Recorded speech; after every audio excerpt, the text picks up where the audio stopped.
Hello, তোমরা শুনতে পাচ্ছ আমাকে? জি আপু।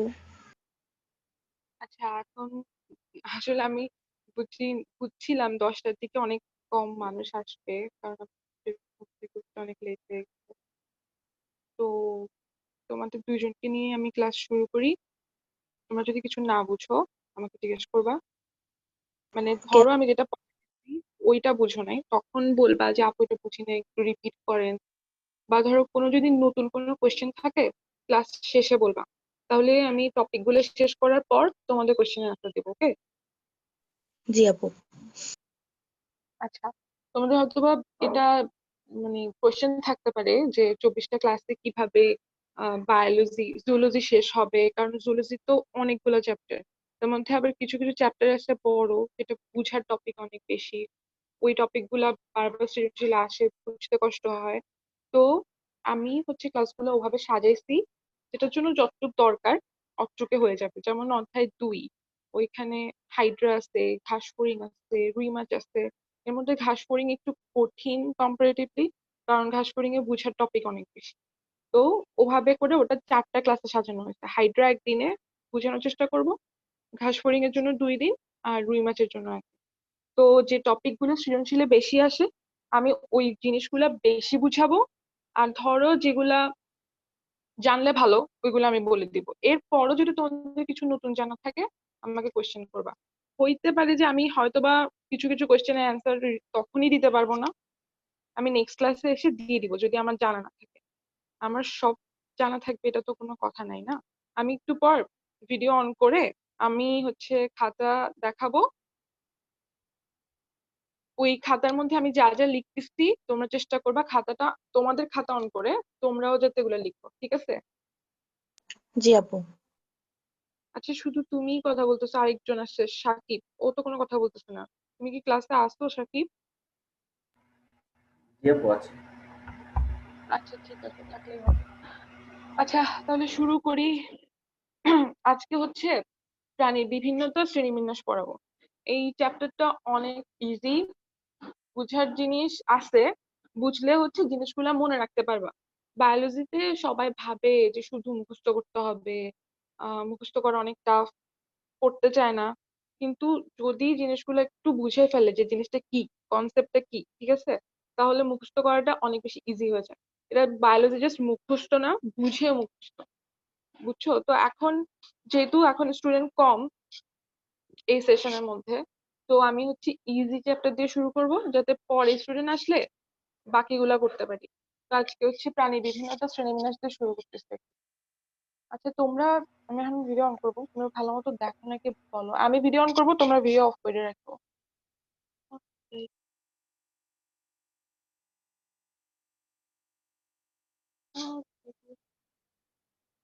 দেখতেছো? জি আপু।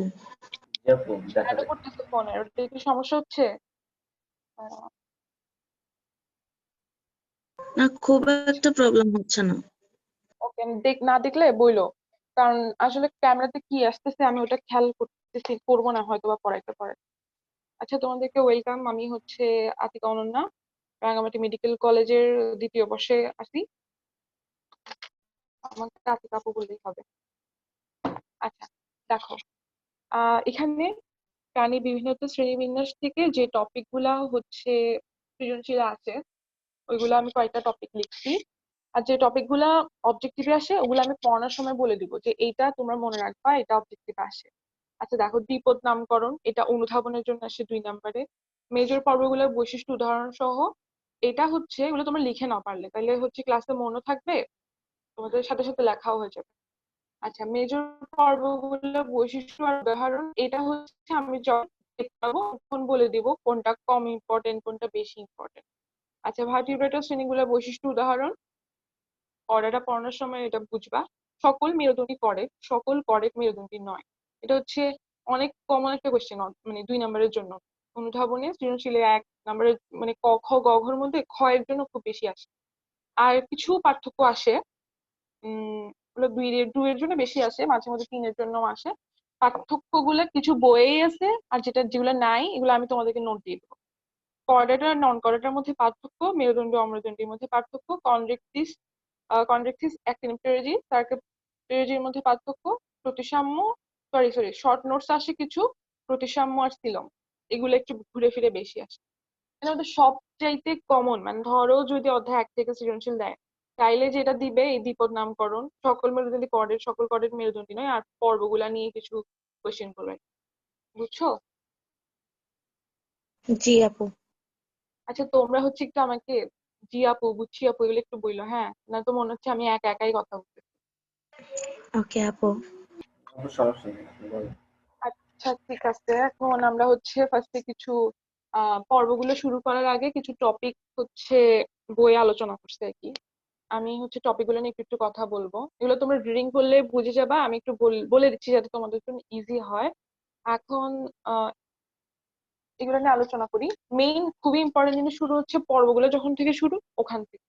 আচ্ছা ফার্স্টে হচ্ছে কি বললো, দেহের আকার টাকার নিয়ে কথা আসছে বইয়ের শুরুতে। তোমাদের সামনে বই আছে? জি আপু। বই থাকলে ভালো, তোমরা একটু রিলেট করতে পারবা। আচ্ছা দেখো, ফার্স্টে হচ্ছে প্রাণী বিভিন্নতা, প্রাণী বৈচিত্র্য নিয়ে বিভিন্ন কথা বলছে। প্রাণী বৈচিত্র্যটাকে 3 ভাগে ভাগ করছে: জিনগত, প্রজাতিগত, বাস্তুতান্ত্রিক। ঠিক আছে, জিনগত কি, ওদের মধ্যে জেনেটিক্যালি কিছু ডিফারেন্স থাকবে। এখন দেখো জিনগত বৈচিত্র্য, এটা তোমার সাথে আমারও থাকতে পারে। ধরো আমি কালো, তুমি সাদা, তাহলে এখানে আমাদের জেনেটিক্যালি ডিফারেন্স আছে, মানে জিনগত বৈচিত্র্য আছে। এটা তাহলে একটা প্রজাতির মধ্যেও হইতে পারে। একটা মানুষ একটা মানুষ থেকে ডিফারেন্ট, একটা শ্বেতাঙ্গ একটা নিগ্র, ওদের মধ্যে তো কিছু ডিফারেন্স আছে না? তাহলে ওইটা হচ্ছে জিনগত বৈচিত্র্য। এখন এটা এখানের মধ্যে থেকে একটা একটা কোয়েশ্চেন মাঝে মধ্যে আসে। দেখো এটা হচ্ছে অন্তঃপ্রজাতিক বৈচিত্র্য। অন্ত মানে কি?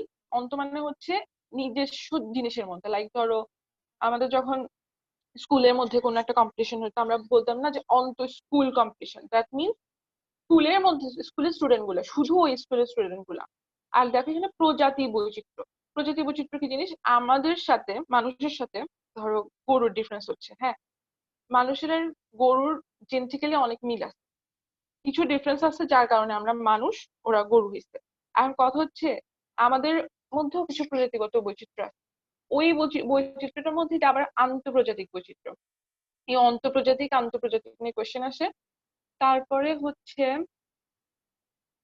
যে অঞ্চলে এই যে প্রজাতি বৈচিত্র্য প্যারাটার মধ্যে একটা লাস্ট লাইন আছে, ওটা খুবই মাঝে মধ্যে আসে অবজেক্টিভের মধ্যে, জৈব বৈচিত্র্য হটস্পট হিসেবে পরিচিত এই লাইনটা।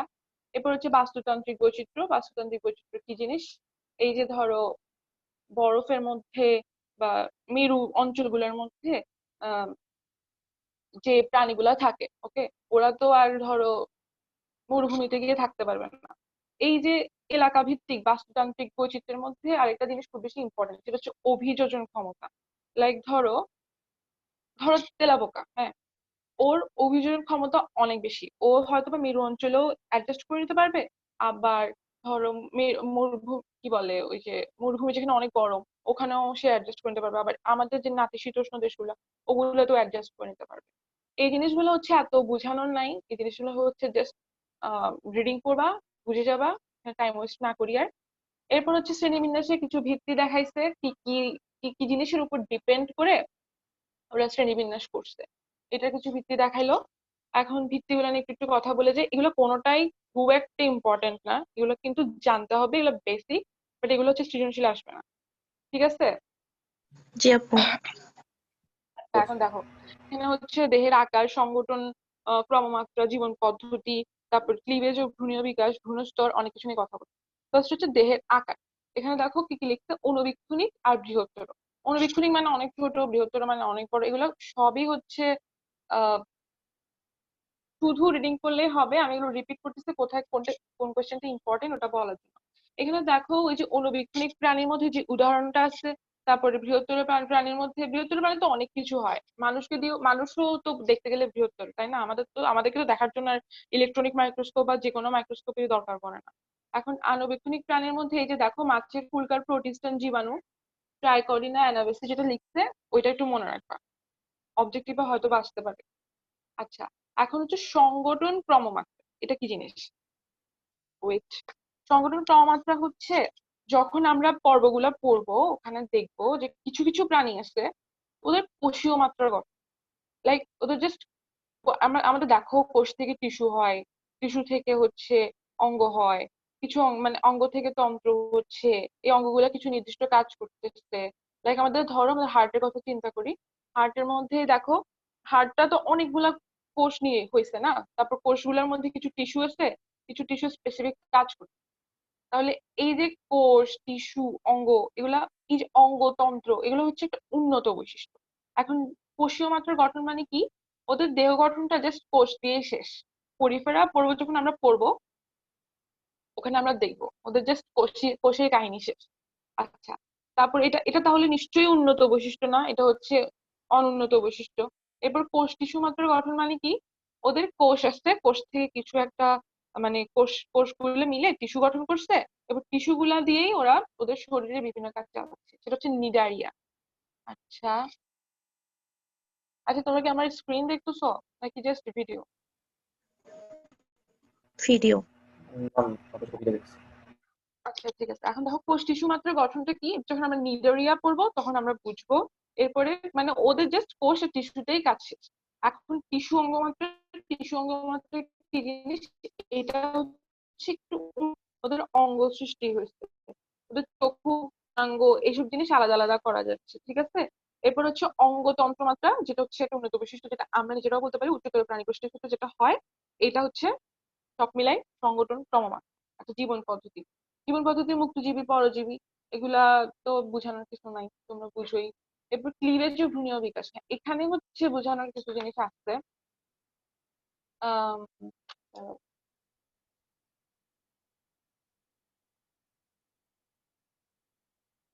আচ্ছা, এখন দেখো ভ্রূণীয় ক্লিভেজ আর ভ্রূণীয় বিকাশের মধ্যে আমরা জানি যে এককোষী জাইগোট থেকে মাইটোসিস কোষ বিভাজন হয়, ওটা দিয়ে হচ্ছে বহুকোষীয় ভ্রূণ সৃষ্টি হয়। আর কথা হচ্ছে মানুষেরও মাইটোসিস হচ্ছে, আবার ধরো অনেক নিম্ন শ্রেণীর প্রাণীরও মাইটোসিস হচ্ছে, ধরো অ্যানেলিডা পর্বে ধরো কেঁচোরও হচ্ছে মাইটোসিস, হ্যাঁ। এখন কেঁচোর মাইটোসিস আর আমাদের মাইটোসিসের মধ্যে কি অনেক ডিফারেন্স থাকবে না? লাইক ওদের ধরো ওই যে ক্লিভেজটা যখন ভাগ হবে তখন, আচ্ছা আমি হচ্ছে তোমাদেরকে ক্লাস শেষে স্ক্রিন শেয়ার করে এখানে একটা চিত্র দেখাই দিব, তাহলে হচ্ছে খুব ইজিলি বুঝতে পারবা কথা বলার থেকে। ওকে, আচ্ছা এটা আপু। আমাকে মনে করাই দিও যে আমি ক্লিভেজের একটা চিত্র দেখাবো বলছিলাম। তো একটা বুঝতে করে বলে দিই, এখানে অরিও ক্লিভেজ আছে, রেডিয়াল ক্লিভেজ, ওখানে ইংলিশ আছে তো একটু বলে দিই। এখানে রেডিয়াল ক্লিভেজ আছে, বাইলেটারাল ক্লিভেজ, এরপর স্পাইরাল ক্লিভেজ, এখানের মধ্যে কোনটা কিভাবে, কুসুমটা কিভাবে ডিভাইড হয়েছে এটার উপর ডিপেন্ড করে নাম দিচ্ছে এগুলা। এখন এখানের মধ্যে কিভাবে হলোব্লাস্টিক হয়েছে, মেরোব্লাস্টিক হয়েছে, মানে দেখবা যে জাস্ট এক পাশে গর্ত হয়ে গেছে, বাকি দিকে হচ্ছে এভাবে এভাবে এভাবে করে কোষ বিভাজন হচ্ছে, ওগুলো তুমি চিত্র দেখলে বুঝবে। আমি যদি কথা বলি সেটা তো অত। আচ্ছা, এবার হচ্ছে ভ্রূণস্তরে আসি। এগুলো এগুলো সবই হচ্ছে তুমি রিডিং করলে বুঝবে, এখানে কিছুই নাই খুব একটা বুঝায় দেওয়ার। ভ্রূণস্তর জিনিসটা কি, ভ্রূণস্তরে হচ্ছে দ্বিস্তরী প্রাণী থাকবে, ত্রিস্তরী প্রাণী থাকবে। দ্বিস্তরী প্রাণীর মধ্যে হচ্ছে অ্যাক্টোডাম, এন্ডোডাম থাকবে, মেসোডামটা থাকবে না। মেসোডামের জায়গায় হচ্ছে মেসোগ্লিয়া থাকবে। মেসোগ্লিয়াটা কি জিনিস, এটা হচ্ছে একটা অকোষীয় জেলির মতো স্তর। আচ্ছা, এখন এটা হচ্ছে আমরা যখন হাইড্রা পড়বো তখন ভালো মতো করে বুঝবো। মেসোগ্লিয়া, তা এখন হচ্ছে এটা হচ্ছে দ্বিভ্রূণস্তরী প্রাণী, আর ত্রিভ্রূণস্তরীকে ওদের অ্যাক্টোডাম থাকবে, এন্ডোডাম থাকবে, মেসোডাম থাকবে। এক্টোডাম, এন্ডোডাম, মেসোডাম থেকে হচ্ছে বিভিন্ন অঙ্গতন্ত্র সৃষ্টি হবে, যে স্কিন এক্টোডাম থেকে। তারপরে এন্ডোডাম, মেসোডাম থেকে হচ্ছে বিভিন্ন অর্গান গুলো সৃষ্টি হবে, এটা হচ্ছে ত্রিভ্রূণস্তরী প্রাণী। এটা হচ্ছে একটা উন্নত বৈশিষ্ট্য। আচ্ছা, এরপরে আর কি আছে, এটা প্রতিসাম্যতা আছে। আচ্ছা, একটা মিনিট।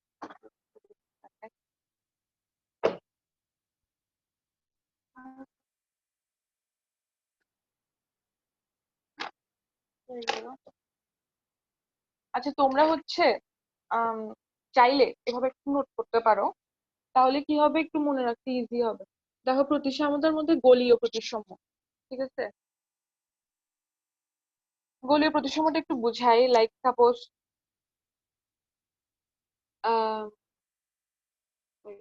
ধরো কেক, হ্যাঁ, একটা গোল রাউন্ড কেক, তোমরা একটা কেন্দ্র বরাবর ইয়া করে অনেকগুলো পিসে, একদম ইকুয়াল পিসে ভাগ করতে পারো না? হ্যাঁ। ধরো করা যায়? দাঁড়াও, participants, ধরো এখানে এমা নামে একজন আছে, ধরো এমার বার্থডে, এখন এমার 10 জন ফ্রেন্ড, 10 জন ফ্রেন্ড মিলে ওর জন্য কেক আনলো। এখন কেকটাকে তাহলে এমা সহ 11টা ভাগ করতে হবে। এখন 11টা একদম ইকুয়াল পিস করা পসিবল না, চাইলে কেন্দ্র দিয়ে যদি ভাগ করে, হ্যাঁ এটাই হচ্ছে গোলীয় প্রতিসাম্য। এখন এখানের মধ্যে উদাহরণ যেটা আছে, বলবক্স, রেডিওলেরা, হেলিজোয়া, ওগুলো একটা প্রোটিস্টান জীব, মানে এককোষী প্রোটিনের উপর ডিপেন্ডেন্ট। কারণ কথা হচ্ছে, দেখো, এগুলো দিয়ে হচ্ছে তুমি একটু উদাহরণ মনে রাখতে পারো। এগুলো আমি যখন কোচিং এ ছিলাম তখন হয়তো বা কোনো কোনো ভাইয়া স্যার বলছে, আমি লিখে রাখছি। কিন্তু কথা হচ্ছে মাঝে মধ্যে শুধু নামগুলো মনে রাখা মনে হয় আরো ইজি এরকম কোড মনে রাখার থেকে।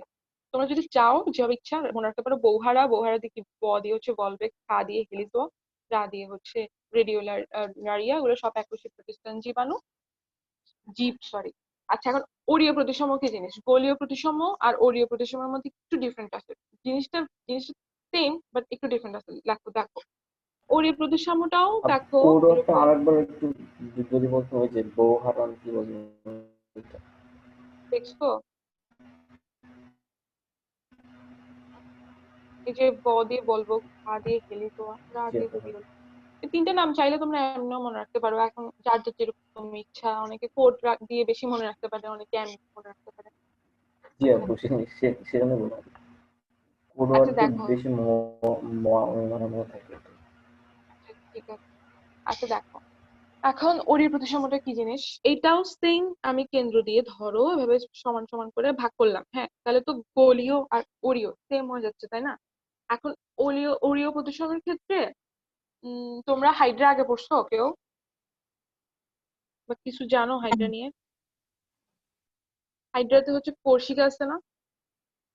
হ্যাঁ জি আপু, আছে। হ্যাঁ।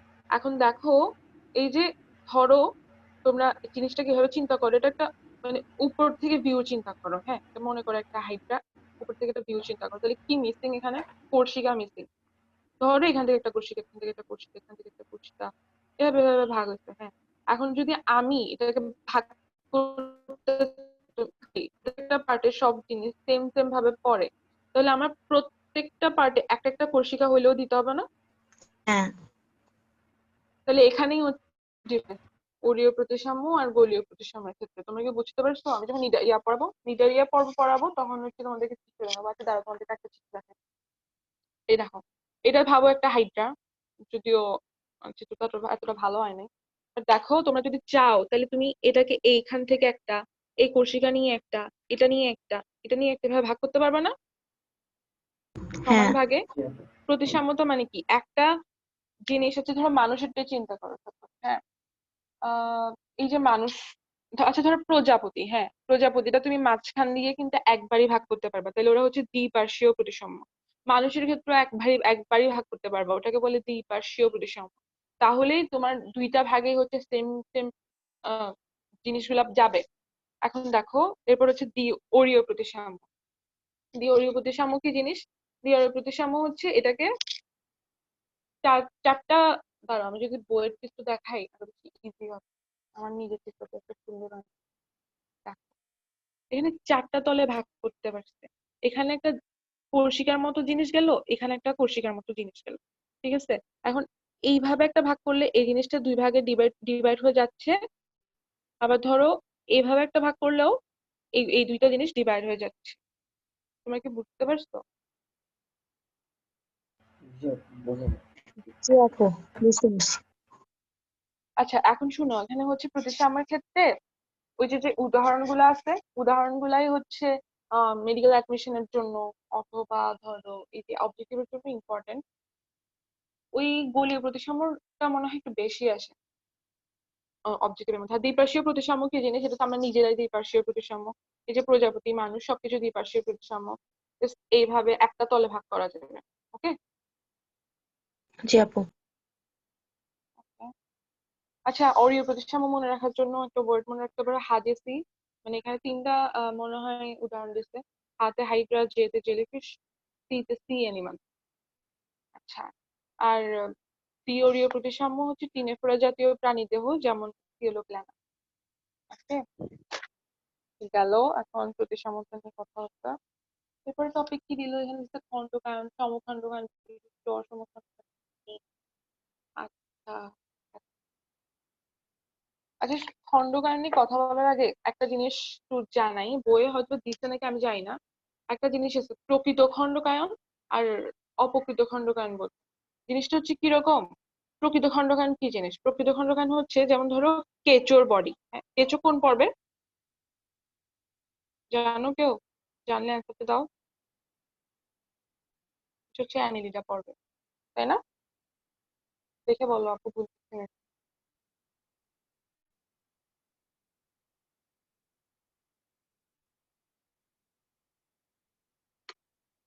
ঠিক আছে, তোমরা কথা বলতেছো না কেন, শুনতেছো না? হ্যাঁ আপু শুনতেছি। Okay. এখন ধরো কেঁচোর বডি চিন্তা করি। কেঁচোর বডিটা হচ্ছে এরকম এরকম এরকম ভাগ করা থাকে, ঠিক আছে? আমরা নর্মাল লাইফে কেঁচোটা খুব বেশি দেখি। আচ্ছা তোমাদেরকে একটা ট্রিক্স বলি, যখন আমি পর্বগুলো পড়াবো তখন ওই পর্বের বৈশিষ্ট্যগুলো মনে রাখতে, খুব কমন যেটাকে তুমি চিনো বা দেখছো, ওই ওই প্রাণীটাকে দিয়ে পর্বগুলোর বৈশিষ্ট্য মনে রাখার চেষ্টা করো। এখন দেখো এখানে কেঁচোর জিনিসটা দেখো, কেঁচোর বডিটা এভাবে এভাবে ভাগ করা থাকে। এখন এটা হচ্ছে এই যে বাইরেও যেভাবে ভাগ করা থাকে ভিতরেও সেম ভাবে ভাগ করা থাকে। লাইক ধরো আমার আঙ্গুলটা, হ্যাঁ, এখানে দেখো কিছু কিছু ভাগ ভাঁজ কাটার মতো আছে। এটা তো স্কিনের মধ্যে, কিন্তু এখানে ভিতরেও কি সেম ভাবে ভাগ করা আছে? নাই। বাট কেঁচোর ক্ষেত্রে হচ্ছে বাইরের সাথে ভিতরের ভিতরে পর্যন্ত খাঁজগুলা ভাগ করা থাকে। তো এইটাকে বলে হচ্ছে প্রকৃত খণ্ডকায়ন। আবার কেঁচোর সমখণ্ডকায়ন বিশিষ্ট। সমখণ্ডকায়নটা কি জিনিস? এই যে দেহ খণ্ডকটা সমান ভাগে ভাগ করা যাবে, আর প্রত্যেকটা খণ্ড হচ্ছে সদৃশ একই ধরনের হবে, তাই এটাকে বললো সমখণ্ডকায়ন বিশিষ্ট। আচ্ছা, এই জিনিসটা কি তোমরা বুঝতে পারছো? হ্যাঁ খণ্ডকায়ন আর প্রকৃত জি আপু, খণ্ডকায়ন বুঝতে জিনিসটা পারছি। কি? জি আর জি মানুষের ক্ষেত্রে বা ধরো ধরো তেলাপোকার ক্ষেত্রে বা পতঙ্গের ক্ষেত্রে তখনও ভাগ করা যায়, যে মস্তক বক্ষ এভাবে ভাগ করা যায়। কিন্তু এই যে প্রকৃত খণ্ডকায়ন যেভাবে দেহের ভিতরটা পর্যন্ত নিয়ে আসছে, অপকৃত খণ্ডকায়নের ক্ষেত্রে ভিতর পর্যন্ত যাবে না, বাইরেই তুমি বহির্গঠনে তুমি ভাগ করতে পারবা। বুঝছো? আচ্ছা এখন হচ্ছে, জি আপু। আচ্ছা হ্যাঁ আরেকটা জিনিস, এখানে যে প্রত্যেকটা খণ্ড আছে না, এগুলোকে হচ্ছে মেটোমিয়ার বলে অথবা সোমাইট বলে। আচ্ছা, এখন দেখো সমখণ্ডমান বিশিষ্ট হচ্ছে দেহগুলো সমান ভাগে ভাগ করা যাবে, মানে দেহ খণ্ডগুলো সদৃশ আর একই ধরনের হয়। অসমখণ্ডকান কি জিনিস? অসমখণ্ডকান হচ্ছে দেহ খণ্ডগুলো সেম হবে না, যেমন পতঙ্গের খণ্ডকান, ওইখানে দেহ খণ্ডগুলো সেম হবে না, খণ্ডকান বিহীন। এগুলো হচ্ছে কোনো ভাগ করা যাবে না, যেমন সমুদ্র তারা, ঝিনুক, এগুলোকে হচ্ছে এরকম উপর থেকে নিচ থেকে এই জিনিসটা ভাগ করা যাবে না। এগুলো জাস্ট রিডিং পড়বা, রিডিং করলে বুঝবা। আচ্ছা, এখানে ট্যাগমেটাইজেশন যেটা আছে ওইটাও হচ্ছে এরকম, ধরো তেলাপোকার কথা চিন্তা করো অথবা ঘাস ফড়িং এর কথা চিন্তা করো, ওদের হচ্ছে বডিটার কিছুটা অংশ নিয়ে অঞ্চলায়ন করা যায়। মানে হচ্ছে এই অংশটা মাথা, সেইটা তো আর মাথা না হয়, এই যে এই অংশটা একটা একটা ট্যাগ মাথা, এটা বক্ষ, এই জায়গাটা উদর, এভাবে ভাগ করা যায়। আচ্ছা এখন প্রান্তিকতাটা বুঝাই। প্রান্তিকতাটা বোঝার আচ্ছা এগুলো তোমরা বুঝতেছো না, যদি এমন হয় যে তোমরা দুইজনই জিনিসটা বুঝতেছি বুঝবে, আমার তো আর বলার দরকার নেই। না, দেখো বুঝতেছি না। আচ্ছা আমি সবই বলে দিচ্ছি যেহেতু তোমরা শিখতে আসছো। যদি তোমাদের দুইজনেরই জানা থাকে যেগুলো আপু জানি, তাহলে হয়তো আমি পরের টপিকে চলে যাবো। আচ্ছা দেখো প্রান্তিকতাটা, প্রান্তিকতা কি জিনিস? ধরো এখানে একটা প্রাণী, এখানে ধরো মুখ, এখানে লেজ, এইভাবে যে আমরা দেহের প্রান্তটা চিহ্নিত করি, ওইটাই হচ্ছে এক কথায় প্রান্তিকতা। এখন প্রান্তিকতা দেখো, আমি যদি চিন্তা করি এটা হচ্ছে সম্মুখ প্রান্ত, এখানে হচ্ছে প্রান্ত হচ্ছে মাথা থাকবে, এটা হচ্ছে ধরো পশ্চাৎ প্রান্ত, এখানে ধরো লেজ থাকতো যদি এটা একটা প্রাণী হতো। এরপরে এই যে এই জায়গাগুলো হচ্ছে পৃষ্ঠীয় প্রান্ত, এটা হচ্ছে অঙ্কীয় প্রান্ত নিচের দিকে, পৃষ্ঠীয় প্রান্ত হচ্ছে উপরের দিকে, অঙ্কীয় প্রান্ত নিচের দিকে, আর এই দুটো পার্শ্বীয় প্রান্ত। তোমরা কি বুঝছো প্রান্ত জিনিসটা? জি জি আপু, আপু। বুঝতে পারছি। এটা প্রাণী ধরে আমি বুঝাইতে পারলে আরো বেশি ইজি হতো। আচ্ছা এখন এরপর হচ্ছে তল। তলটা তোমরা চিত্র দেখলেই একদম ক্লিয়ারলি বুঝে যাবে। সম্মুখ তল, অনুপ্রস্থ তল, এদিকে প্রসাদ প্রান্ত, এদিকে পার্শ্বীয় প্রান্ত, এদিকে সম্মুখ প্রান্ত।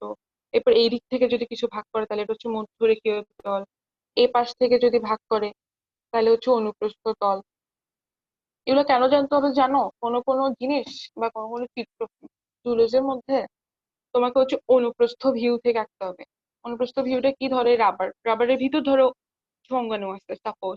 এখন আমি যদি অনুপ্রস্থ ভাবে ভাগ করি, এমনি যদি আমি এটাকে কাটি, তাইলে আমি দুইটা খুলে কি দেখবো? তাইলে এখানে কি দেখবো?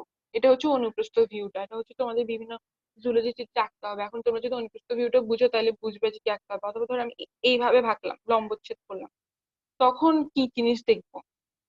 এটার জন্য এই ছোট ছোট জিনিসগুলো কি, কোনটা কি বুঝায়, এটা জানতে হবে। এরপরে হচ্ছে সিলম। সিলম কি জিনিস? ত্রিস্তরী প্রাণী দেহে মেসোডার্ম থেকে যে গহ্বরটা আসে, ওটা পেরিটেনিয়াম নামক ঝিল্লি দ্বারাও আবৃত থাকে, ওটাকে আমরা সিলম বলবো। আচ্ছা ওয়েট,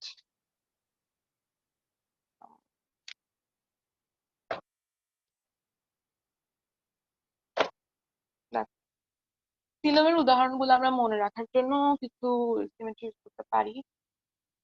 এই যেমন ধরো এসিলমেন, ওদের হচ্ছে কোনো ফাঁকা স্থান নাই, অন্তস্থ ফাঁকা স্থান নাই, মানে গহ্বরটা নাই, ফাঁকা গহ্বরটা নাই। আচ্ছা,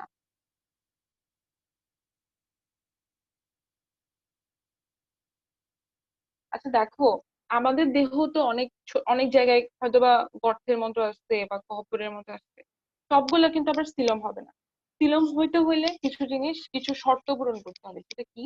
ওটা হচ্ছে ত্রিস্তরী প্রাণী দেহে থাকবে সিলম। এরপর মেসোডার্ম স্তর থেকে আসতে হবে। মেসোডার্ম স্তরটা বুঝছো? Endoderm, ectoderm, mesoderm. সামনে হচ্ছে আমি চিত্র দিয়ে বোঝানোর চেষ্টা করবো। মেসোডার্ম স্তর, ওটা থেকে আসতে হবে। এরপর মেসোডার্মা কোষ দিয়ে নির্মিত হতে হবে, পেরিটোনিয়াম নামক ঝিল্লি দ্বারা আবৃত হতে হবে, তখন আমরা ওটাকে সিলম বলতে পারবো। আচ্ছা, এখন এসিলামের মানে কি? ওয়ার্ড শুনে বোঝা যাচ্ছে